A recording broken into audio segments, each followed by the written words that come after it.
Mudanças na aposentadoria. Medida provisória que altera regras da Previdência entra em vigor, mas texto ainda pode ser alterado no Congresso. Comércio de Novo Hamburgo retira do mercado os queijos de empresa investigada pelo Ministério Público. Prefeitura de Viamão reduz a área do Parque Saint-Hilaire e propõe administração conjunta com o executivo da capital. Ciclovia que provocou cassação do prefeito de Montenegro é removida de uma das principais avenidas da cidade. Alunos do Colégio Tiradentes de Porto Alegre buscam apoio financeiro para participar da final da Olimpíada Nacional de História.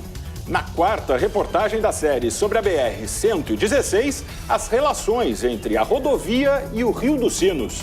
E os segredos e curiosidades guardados pelos colecionadores. Você vai ver agora os principais fatos do dia, na capital e no interior do estado.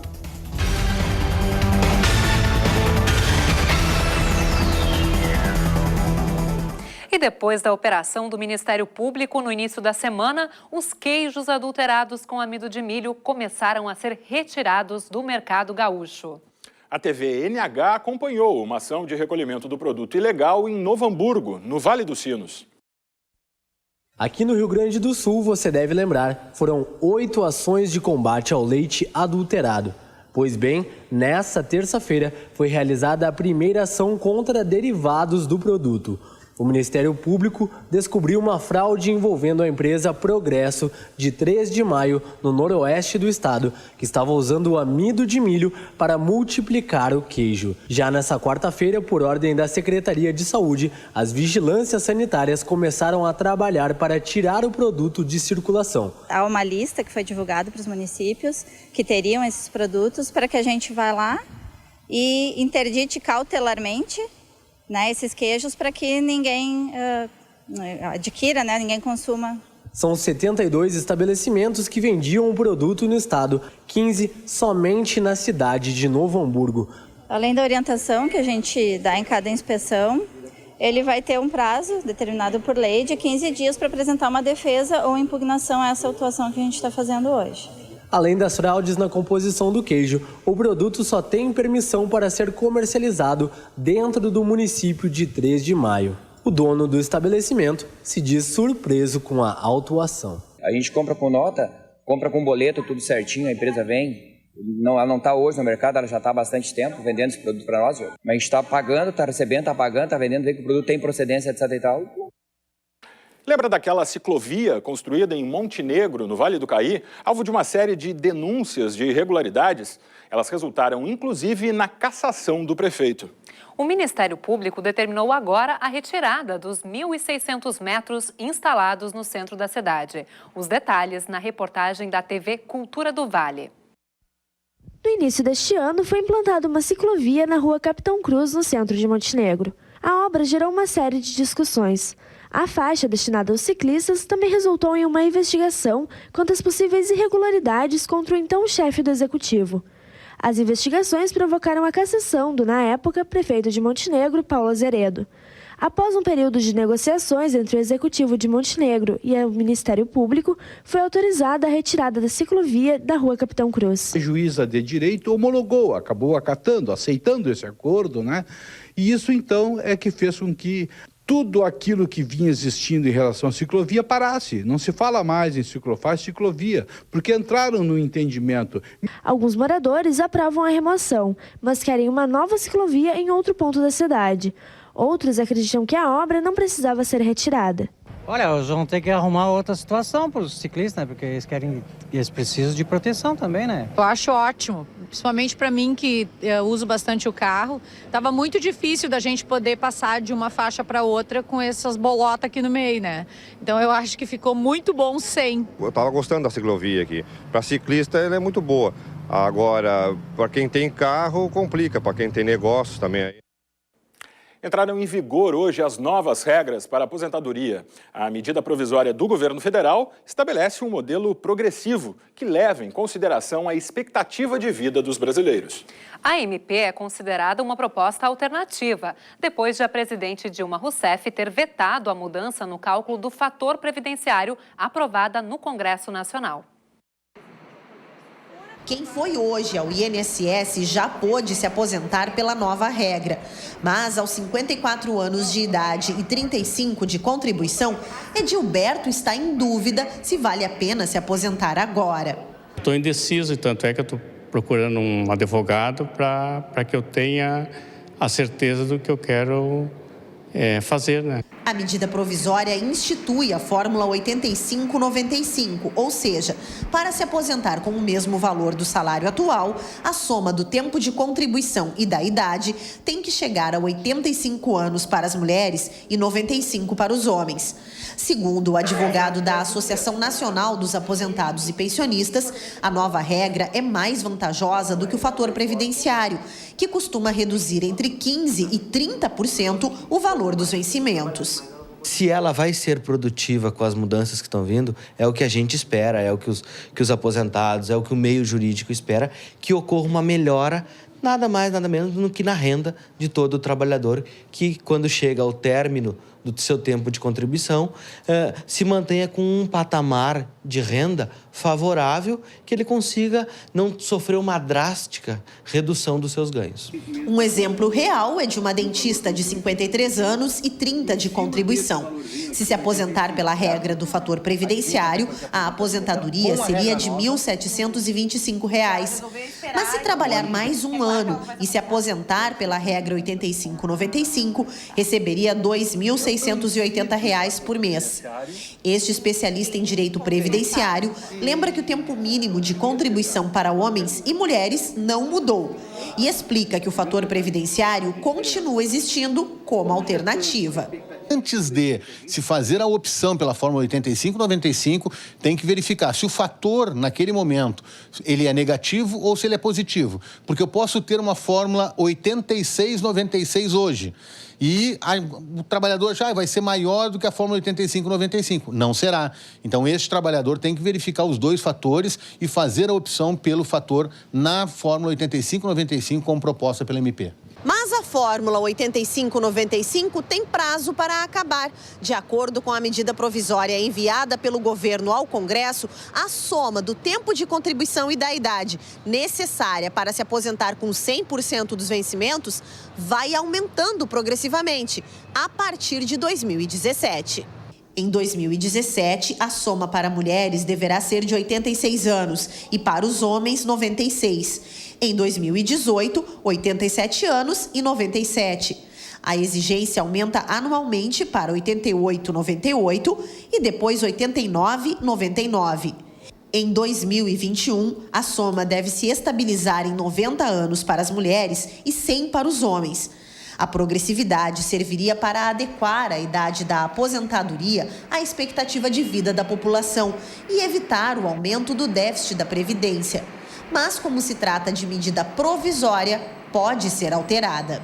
Eu gostaria que fosse uma mudança através de uma emenda constitucional, através de uma lei, não através de uma medida provisória.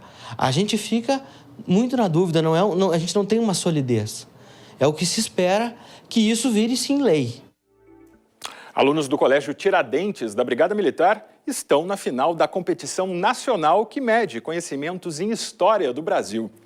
Uma das provas será feita fora do estado e as equipes buscam apoio para bancar a viagem. As próximas semanas serão de estudo intenso para estes alunos. O grupo participa em agosto da fase final da 7ª Olimpíada Nacional em História do Brasil. A prova ocorre em Campinas, São Paulo, e deve reunir mais de 300 equipes de todo o país. Esta é a única fase presencial da competição, que desde o início de abril tem disponibilizado as questões pela internet. Na segunda-feira de manhã, às 7 horas, é disponibilizada a prova da fase e eles têm até o sábado, às 23h59, para enviar essa prova. Então, nesse meio tempo, eles têm a oportunidade de pesquisar, de conversar entre as equipes, entre os alunos da equipe, com o professor, construindo esse conhecimento e buscando a alternativa que eles consideram a mais apropriada, a mais interessante para marcar. Na prática, os alunos estão divididos em 3 equipes. 2 já estão entre as melhores da competição e já têm passagens aéreas garantidas. É um negócio que a gente estuda e batalha por bastante tempo, fica 5 semanas estudando, pesquisando. Então é um negócio que nos deixa bem ansiosos. Além de ser uma coisa divertida de fazer, assim, que a gente gosta bastante. O estudo em grupo acontece uma vez na semana. A prova online é projetada no quadro e explicada com detalhes pela professora, mas o estudo não acaba aqui. Além do colégio em si, a gente estudou pela internet, né? Com o apoio das videoaulas, Skype, Facebook, todos esses meios, né? Mas para que Eduarda, Rafael e essa turma toda participem da Olimpíada, a escola está recolhendo doações. O dinheiro vai ser utilizado para as despesas das equipes e também para passagens aéreas que ainda faltam. Interessados em ajudar podem entrar em contato com a Escola Tiradentes. Este é o 3º ano que o colégio participa da competição.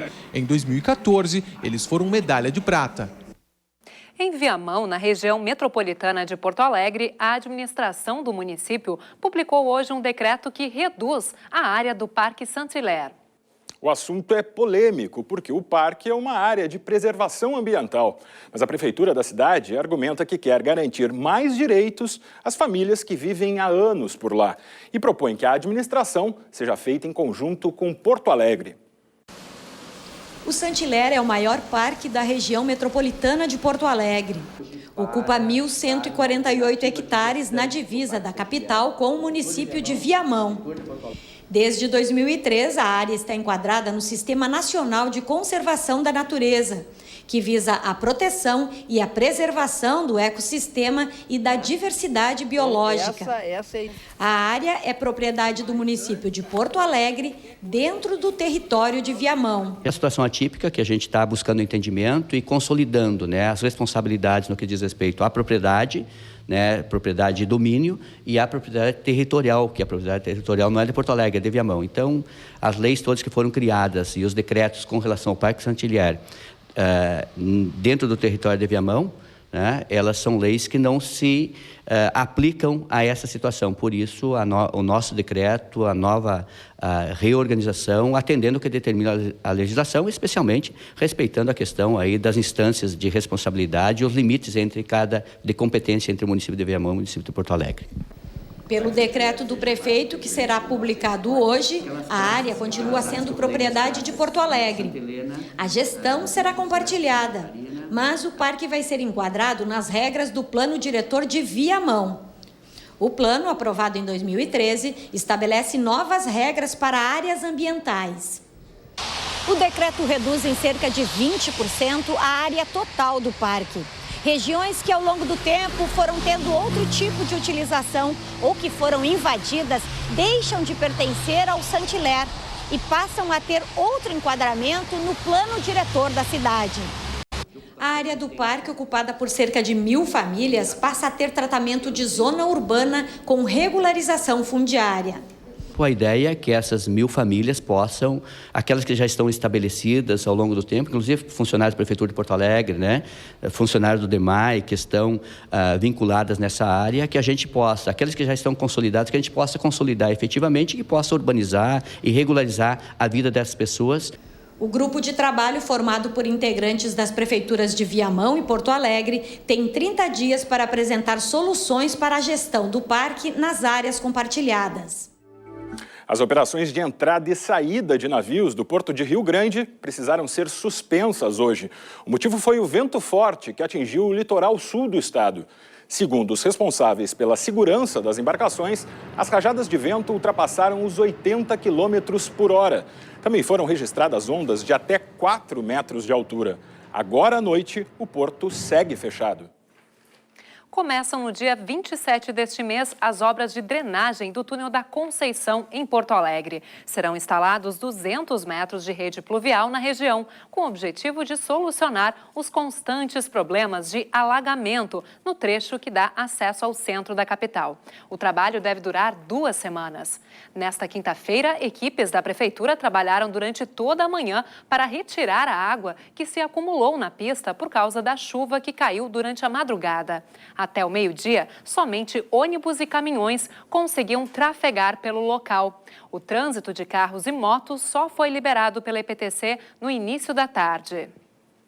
E a bacia do Rio dos Sinos banha 32 municípios no Rio Grande do Sul.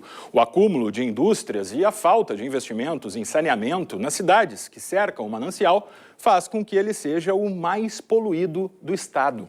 Na quarta reportagem da série sobre a BR-116, nossa equipe saiu da estrada para conversar com quem convive de perto com os problemas de um dos mais importantes rios gaúchos. No caminho entre São Leopoldo e Porto Alegre, fazemos uma parada na ponte sobre o Rio dos Sinos, o mais poluído do estado. A placa que alerta para a mortandade de peixes não deixa nenhum passante esquecer este dado. A situação aqui é crítica. O rio tem 190 quilômetros de extensão e abastece mais de 1 milhão de pessoas. Para descobrir as histórias desse rio, resolvemos ir um pouco mais perto da margem. Lá encontramos figuras como Dona Fátima, que fez do Rio dos Sinos seu companheiro do dia a dia. Para quem vem diariamente aqui pescar no rio, quais são as suas companhias diárias? Assim, a gente viu agora que tem um pessoal fazendo canoagem, né? Quem mais vem aqui? Quem mais frequenta esse ambiente? Vem o meu ex-marido, vem um monte de gente. Lá para baixo tem bastante gente pescando também. Aqui é como se fosse um pesqueiro aqui, entendeu? E bem respeitado por isso. O único problema é a poluição. A poluição, exatamente, que ninguém respeita, jogam tudo, qualquer coisa no rio.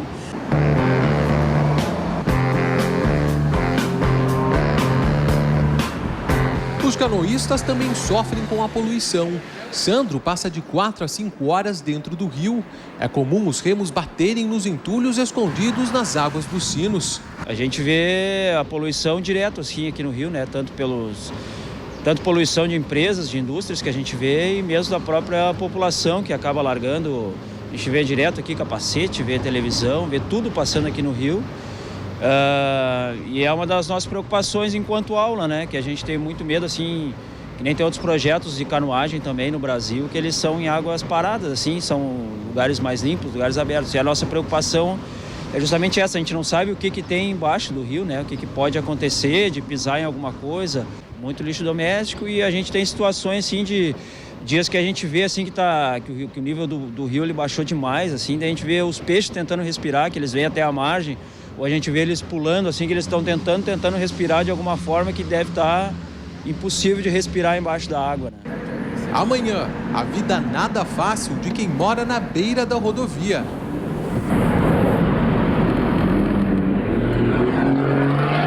Na nossa página na internet, que está na tela, você pode assistir o TVE Repórter completo, que deu origem a essa série. Dalva, você já colecionou ou coleciona alguma coisa? Não tenho exatamente uma coleção, mas eu gosto de guardar lembranças de viagens. Legal, pois esse hobby remete aos nossos antepassados e ainda faz parte da rotina de muita gente. Ao longo do tempo, a lista de objetos alvo de coleção só cresce e ganha lojas especializadas. A reportagem da TV UCPEL mostra as histórias de quem é apaixonado pelo chamado colecionismo. Descobertas científicas mostram que colecionar é um hobby que existe desde o início da humanidade. Hoje, coleções de gibis, revistas, miniaturas, livros, vinis, CDs e até mesmo documentos históricos tomaram o espaço antes reservado a objetos simples dos nossos antepassados. Mas tem gente que não faz uma seleção e prefere ter de tudo. O colecionismo é um subproduto da minha paixão pela história. Então, o colecionismo permite que tu tenha materiais de épocas que tu gosta ou que te interessa. Então, as peças que eu tenho aqui no meu espaço são peças que têm que ver com o meu gosto cultural, ou transportes, ou história militar, ou ferrovias. Aí, uma série de coisas. Quando aparece uma peça que soma no meu acervo, eu me interesso, tento adquirir e trazer, enfim, para completar o estoque de coisas que eu tenho sobre aquele assunto. As paixões do seu Ramão ficam guardadas em um espaço de 300 metros quadrados, nos fundos de casa. Além de possuir dezenas de livros e antiguidades, ele é também um grande admirador da história de Pelotas. É que, de alguma forma, eu sempre estou dizendo isso, aqui é um espaço de resistência contra o aculturamento. Nós sofremos um processo muito grande de aculturamento. Os valores são embutidos em nós via televisão, de várias formas, nos dizem que coisas são valiosas porque alguém de fora daqui acha que é. E Pelotas também conta com o sebo Zé Carioca, um prato cheio para quem procura por música, gibis e livros raros. O Rafael, filho do dono, define bem o público que frequenta o lugar. desde de criança com o gibizinho da Mônica até os mais idosos, que é faroeste, a literatura, tudo, todo público, na realidade. No sebo é possível encontrar raridades como uma caixa com discos do Elvis e uma revista estampada por Yolanda Pereira, a pelotense que venceu o Miss Universo em 1930. Outro grande mercado voltado ao colecionismo hoje é o de figuras de ação. A explosão de popularidade desses sonhos de consumo de muitos aficionados por cultura pop se deu há mais ou menos 6 anos atrás, quando os filmes de super-heróis se tornaram populares. O maior responsável pela grande expansão desse mercado, com certeza, é o cinema. Então, hoje, todo mês, a gente encontra algum filme desse universo nerd em cartaz, né, surgindo novos filmes no cinema, que está transformando uma cultura de massa hoje em dia, né? Os objetos nos definem e sinalizam aos outros o que somos. As coleções, por mais variadas que sejam, definem também as nossas relações. Mas um aspecto espetacular do Espaço Blau Nunes e do colecionismo são as pessoas maravilhosas que a gente conhece através do colecionismo. Porque toda pessoa que é envolvida com colecionismo, ela tem um conhecimento teórico muito grande sobre alguma coisa. Às vezes um conhecimento específico. As pessoas envolvidas com colecionismo são pessoas culturalmente diferenciadas. Elas têm um conhecimento médio acima da população comum. E assim encerramos a segunda edição de hoje. Voltamos amanhã às 7h30 da noite com novas informações. Uma boa noite para você. Boa noite e até amanhã.